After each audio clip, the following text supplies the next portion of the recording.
የምነግራችሁ ሚስትሪ ሲገባችሁ ተራ ህይወት እንደሌላችሁ ይገባችኋል። እግዚአብሔር በማንም ህይወት ላይ ሲገለጥ ዝም ብሎ ለኢንተርቴይንመንት አይገለጥም። ጌታ የመጣበት ትልቁ ሚሽን እኔ ትል ነኝ ብሎ የተናገረው ወርድ ላይ አልቋል። ባለቤታችሁን ካላወቃችሁ ባለቤታችሁ እንዲናቅ የምታረጉት ነው። ኤቭሪ ታይም የሰይጣን ፓወር ያለው ጌታ ፊት ነው የምነግራችሁ። ይሄ ትልቁ ሰይጣን የሚጠቀምበት ትሩዝ ላይ ትልቁ ሌላ የለም። የሰው ልጅ ለማጥፋት ሰይጣን ትልቁ የሚጠቀምበት ዌፐን የሆነ ነገር እየቀሰቀሰ መክሰስ ብቻ።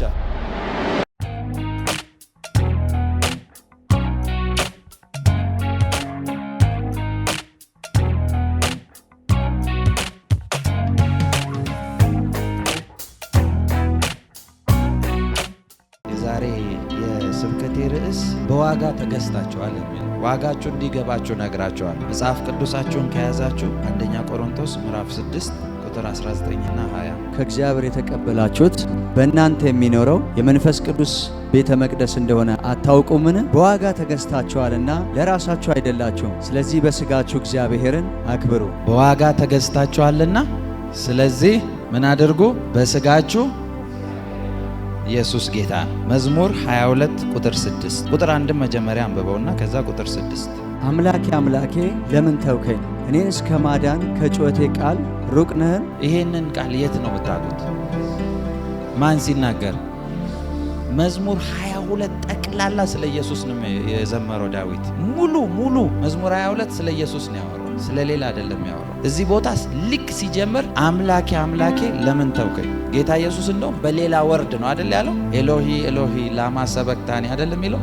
ትርጉሙም አላችሁና አምላኬ አምላኬ ለምን ተውከኝ ማለት ነው ይላል። ስለዚህ ዳዊት ያወራው አልፎ እግዚአብሔር አይኖቹን ከፍቶ የጌታን የመስቀል ንግግር ነው የዘመረው ማለት ነው። ከዛ ቁጥር 6 ደግሞ ሂድልኝ። እኔ ግን ትል ነኝ ሰውም አይደለሁም። ምን አለ? እኔ ግን ትል ነኝ። ምንድነው? ማን ያወራው ብያችሁ ነው ያልኳቸው። ዳዊት ስለማን ነው የተናገረው? ከቁጥር 1 ጀምሬላችኋለሁ። ይኸውላችሁ ነቢያት ሲያዩት ኢሳይያስ ያየበት ኢሜጅ አለ፣ ዳዊት ደግሞ ያየበት ኢሜጅ አለ። ዳዊት ንጉሥ ብቻ አይደለም፣ ዘማሪ ብቻ አይደለም፣ ነብይም እንደሆነ መጽሐፍ ቅዱስ ይናገራቸዋል። ነብይ ነው ይላቸዋል። ስለዚህ አልፎ ፕሮፌቲክ ወርድ ነው እየተናገረ ያለው ማለት ነው። ስለዚህ ጌታ መስቀል ላይ ሆኖ ራሱን እንደምን እየቆጠረ እያወራ እንደሆነ እየነገራችሁ ነው። እኔ ምንድነኝ አለ? እስቲ ትል ነኝ በሉ።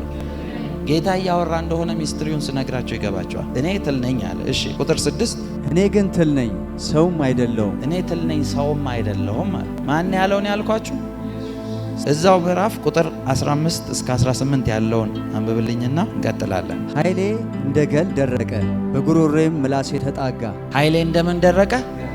ከዛስ ምላሴ ተጣጋ። በሌላ ቋንቋ ምን እያለ ነው? ጠማኝ እያለ ነው። ከኔ ጋር ናቸው። ጌታ ኢየሱስም መስቀል ላይ ሆኖ ምን አለ ይላችኋል? ተጠማው አለ ይላል። ዳዊት አሁን ስለሱ እያወራ እንደሆነ እየገባችሁ ነው? እሺ ቀጥል። ወደ ሞትም አሸዋ አወረድከኝ፣ ብዙ ውሾች ከበውኛልና የክፋተኞችም ጉባኤም ያዘኝ። እጆቼና እግሮቼን ቸነከሩኝ። ሰምታችኋል? ምን አደረጉኝ? እጆቼና እግሮቼን ቸነከሩኝ። ታዲያ ዳዊት ስለ ራሱ እያወራ ነው? እግሮቹና እጆቹ የተቸነከሩ ማን ነው የምታውቁት? ስለ ማን ያወራው? አሁንም ስለ ኢየሱስ እንደሆነ እስቲ ወረድ ብያ እስከ ቁጥር 18 አጥንቶቼ ሁሉ ተቆጠሩ፣ እነርሱም አዩኝ ተመለከቱኝም። ልብሶቼ ለራሳቸው ተከፋፈሉ፣ በቀሚሴ ላይም ዕጣ ተጣጣሉ። አሁን እናንተ በአይምሮ ሆናችሁ እንድታስቡ ልጠይቃችሁ። በጣም በውድ ተጫርቶ የሚሸጥ ተራ ልብስ ነው? ዲዛይነር ክሎዝ ነው? ወታደርን ይወስደዋለው የሚለው ጨርቅ ጋርመንቱ ውድ ስለሆነ እመኑኛ ይሄ ፌል አላረግም። የእስራኤልን ሂስትሪ ሄዳችሁ አጥኑ ከፈለጋችሁ ነው። የለበሰው ራሱ ውድ ነው። በትክክል ዲዛይነር ተጠንቅቆ ይሰራለትን ነው የሚለብሰው እንጂ ልብሱን ፈልገው አይጫረቱትም ነበር። ከኔ ጋር ናችሁ? አሁን በደንብ ስሙ። ዳዊት እዚህ ጋር ሲመጣ ገና ሲጀምር አምላኬ አምላኬ ለምን ተውከኝ አለ። ዝማሬው የዳዊት ጌታን አልፎ እያየ ስለሆነ ከኔ ጋር ናችሁ? ምን ሚስትሪ እንደተናገረ ይገባችኋል። ስጀምርላችሁ የትምህርቴን ርዕስ ምንድን ያልኳችሁ? አሁን የምነግራችሁ ሚስትሪ ሲገባችሁ ተራ ህይወት እንደሌላችሁ ይገባችኋል። በዋጋ የተገዛ ሰው መጽሐፍ ቅዱስ እዚህ ስፍራ ላይ ቆሮንቶስ ላይ መጀመሪያ ያነበብንላችሁ ላይ በዋጋ ተገዝታችኋልና የራሳችሁ አይደላችሁ። የራሳችሁ አይደላችሁ ማለት እናንተ ባለቤት አላችሁ ማለት ነው። ባለቤት አልባ አይደላችሁ። ባለቤት ያለው ነገር ማንም እንደመጣ የፈለገውን ሊያደርግበት አይችልም። ለምሳሌ ምሳሌ ላሳያችሁ። ይሄ ምንድነው? የምን ቁልፍ? የመኪና ቁልፍ ነው አይደል? የመኪና ቁልፍ ነው። ባለቤቱ እኔ ነኝ አይደለ? ማንም መጥቶ ከኔ እውቅና ውጪ መኪናውን የፈለገ ነገር ማድረግ ይችላል? ለምን? ባለቤት ስለሆነ። እናንተንም እንደዛ ነው የሚላችሁ። ተራ አይደላችሁም፣ ባለቤት አላችሁ ማለት ነው። የሰው ግን የሚለየው ፍቃድ ሰጥቶታል። እንደ መኪናው ግዑዝ አይደለም። ባለቤታችሁን ካላወቃችሁ ባለቤታችሁ እንዲናቅ የምታረጉት እናንተ ናችሁ። እናንተ ጋር አልፎ የሚመጣ መከራም ይሁን እናንተ ጋር አልፎ የሚመጣ ችግር፣ ፕሮብሌም፣ የትኛውም በሽታ እናንተ ይሄንን ዕውቀት ካላወቃችሁ እናንተን የገዛችሁን ባለቤት እያስደፈራችሁ ነው። ችግሩ እናንተ ጋር አይደል። እስቲ የእግዚአብሔር ክብር እንዲገለጥለት የሚፈልገው የእግዚአብሔር ክብር አንዱ ለእናንተ ምንድነው? ዴፊኒሽን መጽሐፍ ቅዱስ በብሉይ ኪዳን ላይ እግዚአብሔር ክብር ተገለጠ የሚልባቸውን አብዛኛውን ቦታ ብታነቡ እግዚአብሔር ክብሩን ገለጠ ይልና ቀጣይ ቨርስ ብታነቡ እንደዚህ ይላል፣ ለእስራኤላውያን ድል ሰጣቸው ይላል። ጠላቶቻቸውን አጥፍቶ ድል ሰጣቸው ይላል። ስለዚህ የእግዚአብሔር ክብሩ አንዱ እናንተ ጠላቶቻችሁ ላይ ድል ማድረጋቸው። ጠላታችሁ ደግሞ እንደየመልካቸው የተለያየ ነው። አንዳንዱን ጤናው ሊሆን ይችላል ጠላት፣ አንዳንዱን ፋይናንስ ሊሆን ይችላል፣ አንዳንዱን በሮች የሚዘጉ ሰዎች ሊሆን ይችላሉ። ከኔ ጋር ናችሁ? እነዛን ማሸነፍ ነው የእግዚአብሔር ክብር አንዱ ተገለጠ የሚባለው። እግዚአብሔር ክብር በብዙ ነው የሚገለጥ እንጂ ቸርች ላይ መታችሁ የሆነ ደመና መጣ ከዛስ ነው ጥያቄ። እግዚአብሔር በማንም ህይወት ላይ ሲገለጥ ዝም ብሎ ለኢንተርቴይንመንት አይገለጥ። መጣሽ ፊል አረጋችሁት፣ ከዛስ ምን ተለወጠ ነው ጥያቄ። እግዚአብሔር እናንተን በቃ የሆነ ጆይ ውስጥ ከቶ ከዛ ይሄዳል አለቀ። ስትነኩስ ተነካው የምትሉት እግዚአብሔር እኮ ነካኝ ነው አይደል የምትሉት ነው አይደለ? ለምሳሌ ሰው ነካኝ ሲል ለምሳሌ እንዲህ ስነካ ምንሽ ነካሽ ብትባል ትከሻዬን ነካኝ ነው አይደል የምትለው? ምናችሁን የነካው? እግዚአብሔር ሲመጣ የሚነካው ፓርት ማለት የሚዳስሰው የሚፈውሰው ክፍል ማለት ምንድነው? እናንተ ጋር የለወጠው ነው ጥያቄ። የራሳችሁ አይደላችሁም ካላችሁ ባለቤታችሁ ምን አይነት ነው? ለምሳሌ በደንብ ስሙ። ቤት ቢኖራችሁና የቤት ባለቤት ብትሆኑ ቤቱን እኮ የምታስውቡት እናንተ እንደፈለጋችሁ እንደ በጀታችሁ አቅም እኮ እናንተ እንዳላችሁት እንደ በጀታችሁት ፋይናንስ ሌቭል የፈለጋችሁትን ነገር ትቀይራላችሁ። ሌክዠሪ ማድረግ ብትፈልጉ ታረጉታላችሁ። ባለቤታችሁ ማን ነው? ምን አደረገላችሁ? የእናንተ ባለቤት ለምሳሌ መንገድ ላይ እየሄዳችሁ በሞተረኛ በፖሊስ በምናምን ታጅቦ ተከታታይ የሚያልፍ መኪና ብታዩ ምንድነው ነው የምትሉት? የሚሄድበት መልክ ሰውየውን ይመስላል ማለት። እናንተስ ባለቤታችሁን ትመስላላችሁ ወይ? ከኔ ጋር ናችሁ? ዋጋችሁ ምን ያክል ነው? ጌታ ኢየሱስ የከፈለው የመስቀል ሞት ነው አይደል? የዋጋችሁ ልክ የፈሰሰላችሁ ደም ነው አይደል? የዋጋችሁ ልክ። በጌታ መሆን ማለት የሆነ የሃይማኖት ተቋም ወይ ክፍል ማለት አይደለም። ኖ እንደዛ አይደለም። በጌታ ናችሁ ማለት የእናንተ አይደንቲቲ በጌታ። ቆይ በጌታ ናችሁ የሚለው ወርድ ትክክለኛ ዴፊኒሽኑ ልንገራችሁ። ነይ እስቲ ተነሽ፣ አንተም ተነስ። እሷ ምንድናት? እሷን ወንድ ናት ብላችሁ መናገር ትችላላችሁ። ስለዚህ በጌታ ነው ማለት አይደንቲቲ ነው፣ ማንነት፣ ጌታ አለ ማለት ነው። ከኔ ጋር ናችሁ? የጌታን መንገድ ደግሞ ሰዎች ሲያስረዱ ጌታ የመጣበትን ኢሳይያስ ሲያየው ልንገራችሁ፣ ዳዊትና ኢሳይያስ አንድ አይነት ነገር አይተዋል፣ የተለያየ ዴፊኒሽን ሰጥተዋል። ለምሳሌ ነቢያት ስለ ጌታ ሲያዩና የጌታን ነገር ሲገልጡ ወይ ደግሞ እግዚአብሔር ስለ ፊውቸር ሲገልጥላቸው እነሱ በተረዱት መንገድ ነው ዲስክራይብ የሚያደርጉት። እኔ ጋር ናችሁ? ምን አይነት መረዳት ካላችሁ ለምሳሌ እናንተ በህልማችሁ የሆነን ቪዥን ብታዩ ያንን ቪዥን ለሰው የምታስረዱት በምታውቁት ምሳሌ እንደዚህ ብላችሁ ታውቃላችሁ። እንደዚህ ይመስለኛል እያላችሁ አውረታችሁ ታውቃላችሁ።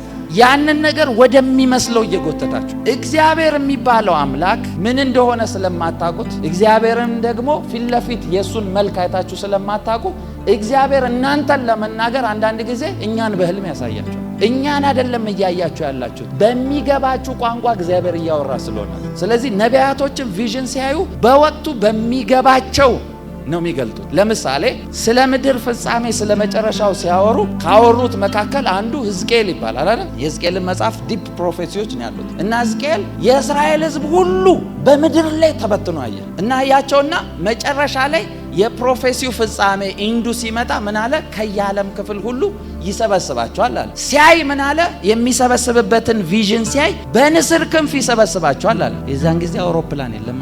አውሮፕላን ብሎ ሊጽፍላችሁ ስለማይችል ንስር ብሎ ዲስክራይብ ያደርግላቸው። ስለዚህ ነቢያቶቹም ሁሉም ሲያዩ በሚገባቸው ነው ዲስክራይብ የሚያደርጉ። ጌታ ኢየሱስ መስቀል ላይ ሆኖ ኢሳይያስ ሲያየው እንደዚህ አለ። ያየው ፊገር በመንፈሱ ያየው ማንነት እንወደው ዘንድ ደምግባት የለውም አለ። በቃ የሚወደድ ማንነት አይደለም፣ ወርዶ ነው ዋጋ የከፈለው። ዳዊት ደግሞ እየዘመረ ሲያየው ቁጥር 6 ላይ እሱን ሆኖ ነው አይደል ሲዘምር የነበረው። ቁጥር 6 ላይ ምን አለ? እኔ ትል ነኝ ብሎ ተናገረ። እኔ ጋር ናችሁ? ምን ለማለት እየፈለገ ነው ይሄን ሲናገር? ምንን እየተናገራችሁ ነው? ስለ ትል ሲያወራ ትል ነኝ ያለው ጌታን ነው አይደለ? ጌታን ሆኖ እያወራ ነው አይደል? ይኸውላችሁ አንዳንዴ መጽሐፍ ቅዱሳችሁን ስታነቡ ብዙ ጊዜም ደግሞ እኛ ሀገር በሌሎች ቤተ እምነት ውስጥ መላእክት እስኪመለኩ ያደረገ አንዳንድ ኮንሰፕቶች የሚመጡት ኤንጅሎች አፒር ሲያረጉ እኔ እያሉ ያወራሉ አይደል? ባይብል ላይ እኔ እያሉ ሲያወሩ የላካቸው አምላካቸው ስለሚያወራ እንጂ እነሱ አይደለም ባለቤቶቹ። ለምሳሌ ለሰው መልእክት ስንናገር አይታችሁ ታውቃላችሁ? እንዲሆና እንደዚህ ሆና እንደዚህ ሆና እንደዚህ ሆና እንደዚህ ሆናል ሲባል የሚያወራ መንፈስ ቅዱስ አለ። እኔ ጋር ናችሁ? የሚያይ መንፈስ ቅዱስ አለ፣ የሚናገር መንፈስ ቅዱስ አለ። ሶርሱ እግዚአብሔር። ዳዊትም ሲዘምር የመጣበት የእግዚአብሔር ፕሬዘንስን እንደሚለማመድና የጌታ መንፈስ እንደሚመጣበት የምታውቁት ኢቭን ከሱ አልፎ የገባበት ስፍራ ፕሬዘንስ መጎተት ይችላል። ምክንያቱም ሳኦል ጋር ገብቶ ሳኦልን ክፉ መንፈስ ያሰቃየው ዳዊትን ጥሩ ይባል ነበር። ዳዊት ይመጣና መዘመር ይጀምራል። ሲዘምር ከሳኦል ክፉ መንፈስ ይሸሽ ነበር ይላል። ለምን? የእግዚአብሔር ፕሬዘንስ ይመጣ ስለነበር። ስለዚህ በዛ አይነት ልምምድ ውስጥ መዝሙር 22ን ሲጽፍ ያወራው በውስጡ ጌታ ኢየሱስ ነው እንጂ ዳዊት አይደለም። ለዛ ነው ለምን ታውከኝ አለ ሲጀምር። ማን የተተወ? ጌታ ኢየሱስ። እኔ ትል ነኝ አለ። ማን ያወራው? ጌታ ኢየሱስ። እግሮቼና እጆቼን በሚስማር ቸነከሩት አለ። ማን የተቸነከረው? ጌታ ኢየሱስ። ቀሚሴን ወስደው ዕጣ ተጣጣሉበት፣ ተከፋፈሉት አለ። ማን ያወራው? ጌታ ኢየሱስ። ስለዚህ እያንዳንዱ ወርድ የሚያወራው ወርድ ሁሉ ጌታ ነው የሚያወራው ማለት። ይሄን ነገር ሰለሞን ላይም ተደግሟል። ምሳሌ ምዕራፍ 8 አንብቡት። ስለ ኢየሱስ ነው። እኔን የሚወዱ በሕይወት ይኖራሉ፣ እኔ ሕይወት ነኝ ይላል። ከኔ ጋር ናችሁ? ታዲያ ለምንድን ነው ዳዊት በዛ ቪዥን ውስጥ ሆኖ በዳዊት ውስጥ ሆኖ ጌታ ሲያወራ? ይኸውላችሁ በዳዊት ውስጥ ጌታ እንዳወራ ሌላ ሪፈረንስ የሚሆናችሁ አባቶች ስለኔ ነው ያወሩት ይላል። መጽሐፍቶች ጠቅላላ የሚያወሩት ስለኔ ነው ይላል። ኤቭሪቲንግ ስለኔ ነው። እምመጣበት ጊዜ የተቀጠረ ስላለ በእነሱ ውስጥ ሆኜ እያወራኋችሁ ነበር ነው የጌታ ሜሴጅ። አብርሃም አለ እኮ ህዝቡን እኮ ያስቆጣ አንድ ንግግር። አብርሃም ቀኔን ያይ ዘንድ ለመነ አለ። እኔ ከአብርሃም በፊት ነበርኳል። ይህ ሰውዬ የሆነ ነገር ተነክቷል እንጂ እንደዛ ያው ይሄ 30 ዓመት ያልሞላው ወጣት ከአብርሃም በፊት ነበርኩ እንዴ ይላል። እነሱ በፊዚካል የመጣውን ማንነት ብቻ ስለሚያዩ ማለት ነው። በሁሉም ነቢያት ውስጥ በሁሉም አባቶች ውስጥ የሚያወራ የነበረው ጌታ ኢየሱስ። አሁን ታዲያ ቁጥር 6 ጋር ሲደርስ ለምንድን ነው እኔ ትል ነኝ ብሎ ያወራው? ምን እየተናገረ? ትልቅ ወንጌል ነው ቁጥር 6 ላይ የተነገረ ትልቅ ወንጌል። የወንጌልም ደግሞ ሚስጥር ነው ቁጥር 6 ላይ የተገለጠ። ጌታ የመጣበት ትልቁ ሚሽን እዚች ቁጥር 6 እኔ ትል ነኝ ብሎ የተናገረው ወርድ ላይ አልቋል። በዕብራይስጥኛ ትል የሚለው ቃል ቶላት የሚል ቃል። ዴፊኒሽኑን ኤግዛክትሊ የዛችን ወርድ ትል የምትለዋን ያቺ ቶላት ተብላ የተተረጎመችዋን ቃል ኤግዛክት ትርጉማን ብታዩ ክሪምሰን ወርም ይባል። ስፔሲፊክ ትል ነው የሚያወራው። ክሪምሰን የሚባል ትል ነው የሚያወራው። የዛን ትል ኔቸር ምንድነው ካወቃችሁት ጌታ መስቀል ላይ ሆኖ ሊያውም እንጨት መስቀል ላይ ሆኖ የሚያወራው ነገር ይገባቸዋል። እቺ ክሪምሰን የምትባለዋ ትል ምን ታረጋለች? ልጆቿን መጠበቅ ልጆቿን መውለጃ ሰዓት ሲደርስ ምን ታረጋለች? ራሷን እንጨት ላይ ታወጣለች። እንጨት ላይ ትሰቅልና እንጨቱ ጋር ትጣበቃለች። ከዛ ኢሚዲየትሊ የምታረገው ልጆቿን ፕሮቴክት ለማድረግ ቦዲዋን ሳክሪፋይስ ታረግና ከቦዲዋ ውስጥ ቀይ ደም የመሰለ ነገር ወጥቶ ልጆቿን ሁሉ ከቨር ያደርጋል። የልጆቿ ፕሮቴክሽን ያለው የሷ ሳክሪፋይስ ውስጥ ነው። የወጣችውና ሳክሪፋይስ የምትደረገው እንጨት ላይ ነው። ስለዚህ ትል ነኝ እያለ ያለው ጌታ እናንተን ለማዳን ራሴን እንደዛች ወርም ሳክሪፋይስ እያረኩ ነው እያለ የእናንተ ደስታ ያለው የእናንተ ሰላም ያለው የእናንተ ደህንነት ያለው የእናንተ ፊውቸር ያለው የኔ ደም መፍሰስ ውስጥና እናንተን ከቨር ማድረግ ውስጥ ነው ያ። ስለዚህ ዳዊት ውስጥ ሆኖ ትል ነኝ ሲል ስለ ተራ ትል ሳይሆን የሚያወራው ልጆቿን ለመውለድና ለማዳን ሕይወቷን ስለምትሰጠው ትል ነው የሚያወራው። እስቲ አሜን በሉ። ለዛ ነው በዋጋ ተገዝታችኋል የራሳችሁ አይደላችሁ የሚለው። እስከምን ድረስ ነው የከፈለው ካላችሁ እናንተን ደሙ ከሁሉም ነገር ከቨር እስኪያደርጋችሁ ድረስ። እስቲ አሜን በሉ። በጣም የሚገርም ነገር ልንገራችሁ። ኢሳይያስ 1:18 ነው አውጡልኝ። አሁን ያቺ ትል ደሟን አፈሰሰች አይደል? ልጆቿን ከጠላት ጠበቀች። በደሟ ደግሞ ፕሮቴክት አደረገቻቸው። ከቨር ነው ያደረገቻቸው። ከቨር ካደረገቻቸው በኋላ እሷ ሳክሪፋይስ ተደርጋ እነሱ ሰላም ይሆናሉ። የሚወጡት ያ ደም ከፈሰሰ በኋላ። ምንድናት ወርሟ ብያቸዋለሁ? ክሪምሰን በሉ እስቲ። አሁን ኢሳይያስ 1:18 ኑና እንዋቀስ ይላል እግዚአብሔር። ምን እናድርግ? ኑና እንዋቀስ እሺ ይላል እግዚአብሔር። ኃጢአታችሁ እንደ አለላ ብትሆን እንደ አመዳይ ትነጻለች፣ እንደ ደምም ብትቀላ እንደ ባዘቶ ትጠራለች።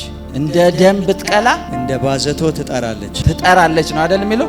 እንግሊዘኛውን ላንብብላችሁ። Come now let us settle the matter ይልና says the Lord through your sins are like scarlet they shall be as white as snow ይላችሁና ስሙኛውን through they are red as crimson ይላችኋል። they shall be like as wool ይላችኋል። ሰምታችኋል? እንደ ክሪምሰን በደም እንኳን ብትሸፈኑ አጠራችኋለሁ ይላል።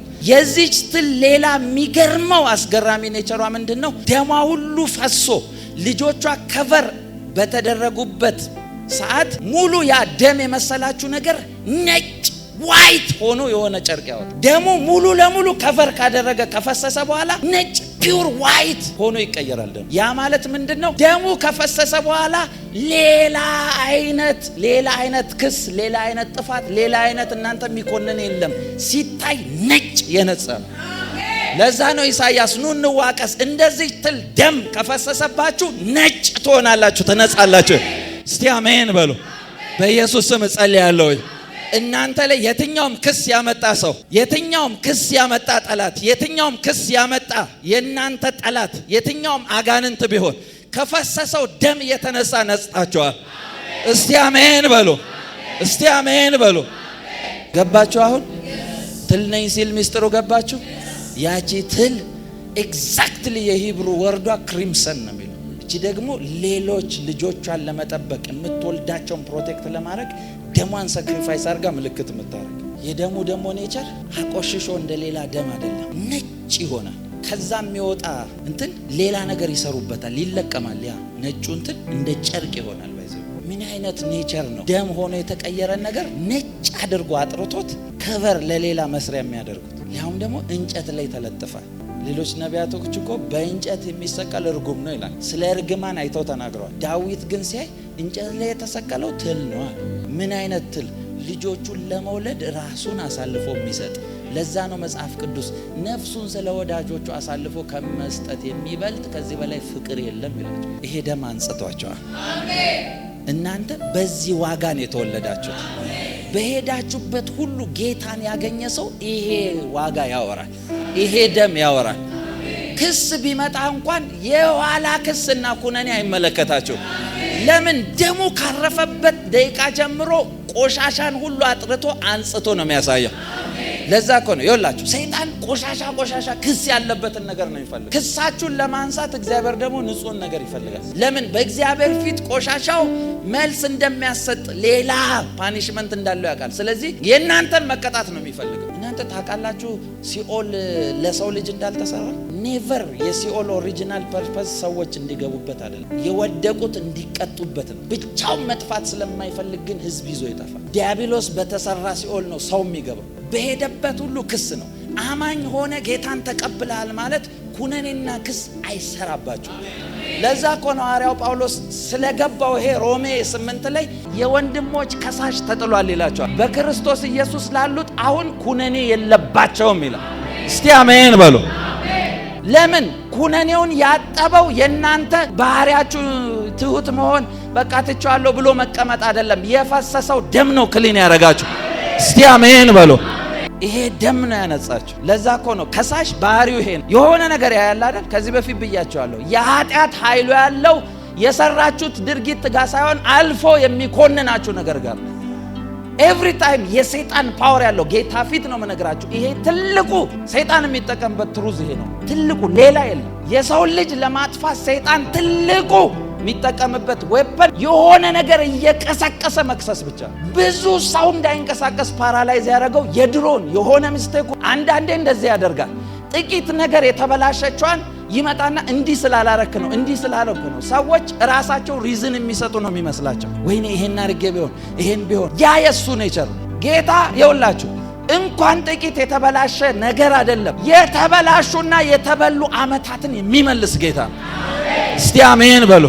መጽሐፍ ቅዱስ ለዛ እኮ ነው የተበሉ ዘመናቶችን እመልሳለሁ ነው የሚለው። ዓመታቶቻቸው የተበሉ ሰዎች እንዲመለሱ ጸልያለሁ።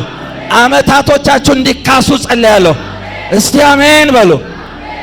ሰይጣን ክስ ነው የሚያውቀው። ካህኑ ኢያሱ ይላል ይዞት እግዚአብሔር ፊት ቀረበ ይላል። ልክ ካቀረበ በኋላ ምንድነው ሲባል አታየውም?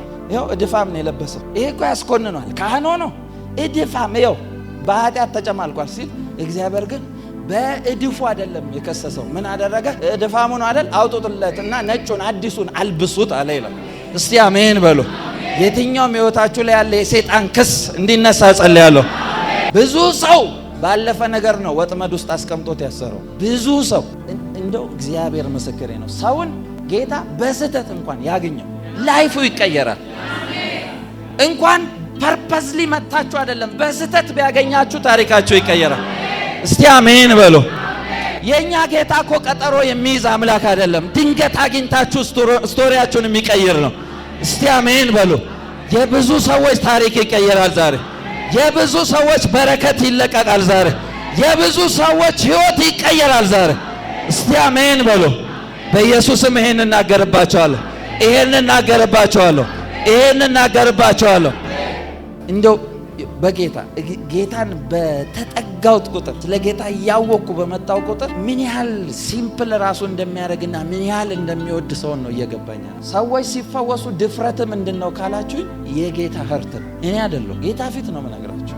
ማንም በምንም ሁኔታ ይምጣ ውስጤ ቦልድ ነው። ለምን? የጌታን ህርት ስለማውቅ። ሎጥ ጋር ስትሬት እየሄደ በአብርሃም ቤት እንዲህ ብሎ የሚያልፈው ይኸው እኔ ባይብል ሳነብ ጂኦግራፊካል አቀማመጡን ሁላ ነው ማለት በማይኬድ መንገድ ሲሄድ ምክንያት እየፈለገ ነው። የጌታ እይታ ይታያችሁ። በእውነት ጌታ እናንተን የሚያይበት መነጽር ይገጠምላችሁ። ማንንም ሰው እንደ ተራ አይቶ አያውቅም ጌታ። ማንም ሰው በጌታ ፊት ተራ አይደለም። አንድን ሰው ሲያይ ህዝብ ነው የሚያየው ጌታ። አንድ ሴት ሊያውም ፈርታ በሁለት ሀገር መካከል በሐሳብም በአስተሳሰብም በሃይማኖትም በምንም ልዩነት በተከፈለበት ሰው በማይሄድበት ሰዓት ይኸውላችሁ ቀትር ጠራራ ፀሐይ ሰው አይወጣም። እስራኤል ጂኦግራፊውን ይውስቲ ጠራራ ነው እኮ ፀሐይ በረሃ ነው። አሸዋ ድንጋይ ነው የምታዩት። አፈር ለምንትንም እንኳን አይደለም የምታዩት። እቺ ሴት አስቡ በጠራራ ፀሐይ ትመጣለች። ውሃ ልቀደ መምጣቱ አይደለም የሚያስገርመው በጠራራ ፀሐይ ቁጭ ብሎ እየጠበቃት። ለምን? አንድ ሴት አይደለም የሚያየው እሷን ሲያይ ከተማ ውስጧ እንዳለ ያውቃል። ገና እሷን የጠራ ጊዜ ብቻውን እዛ ከተማ መግባት አይጠበቅበትም። እሷን ነክቶ ከተማ ውስጥ እንደሚገባ ያውቃል። ስለዚህ ውሃው ዳር እሷን አገኛትና እሷ ስትገባ ሙሉ ከተማ ይዛ መጣች ነው የሚለው። በኢየሱስ ስም እናገራለሁ። ጌታ እናንተ ውስጥ ያየው በረከት እንዲገለጥ ጸልያለሁ። ጌታ እናንተ ውስጥ ያየው ከተማ እንዲመጣ ጸልያለሁ። በኢየሱስ ስም ባርካችኋለሁ። በኢየሱስ ስም ባርካችኋለሁ። የጌታ እጅ በኃይል ይገለጥላችሁ። የጌታ ኃይል በኃይል ይገለጥላችሁ።